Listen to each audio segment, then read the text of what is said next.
Hi అందరికి జై Sriram. Morning లేవగానే నాకైతే 2 చిన్న గిఫ్ట్స్ వచ్చినాయి. ఈ పోస్టర్లో ఏముంది అండ్ ఇంకా ఎవరు ఇచ్చారో మీకు చూపిస్తా. ఆగు ఓయ్ ఆగు ఇద్దా ఒకసారి ఇట్రా. సో నాకైతే ఒక పోస్టర్ ఇంకొక చిన్న కీ చైన్ ఇచ్చిండు. ఇది చాలా బాగుంది కీ చైన్. సో ఇది మార్నింగ్ లేవగానే వైభవ్ నన్ను పిలిచిండు. నేను బయటికి రాగానే ఇచ్చేసి వెళ్ళిపోతూనే ఉన్నాడు. ఎందుకని నేను అడగలేదు. ఎందుకు ఇచ్చినావు చెప్పు. నీ పేరేం చెప్పు ఫస్ట్. హేమంత్ అన్న. హేమంత్ ఎందుకు ఇచ్చినావు ఇవి నాకు కీ చైన్ పోస్టర్? ఒకసారి మనము ఒక వీడియో తీసినాం చూడన్నా. అవును. అప్పుడు నీ బైక్ నాకు చాలా నచ్చింది అన్న. అప్పటికెళ్ళి 2 ఇద్దాం అనుకున్నా కానీ ఇవ్వలేకపోయినా ఈరోజు ఇచ్చేసినాను. చిన్న గిఫ్ట్సే కానీ ఆ ఏజ్ లో నాకు ఇవ్వడము, నా వీడియోస్ నచ్చో లేకపోతే నా బైక్ నచ్చో తెలియదు కానీ సో ఇవి ఇచ్చిండు. నేను చాలా హ్యాపీ ఉన్నా. సో అందరు నన్ను రైడ్ అడుగుతారు బైక్ కోసము. సో నేనే అతను అడుగుతున్నా. రైడ్కి వెళ్దామా ఈరోజు? వెళ్దామా?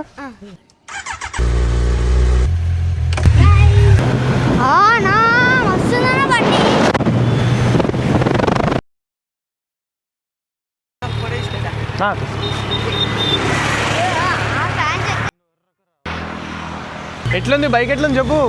సూపర్ నచ్చేసింది నాకు. నచ్చేసిందా? సో థ్యాంక్ యూ గిఫ్ట్స్ ఇచ్చినందుకు. సో బాయ్ అందరికీ. బాయ్.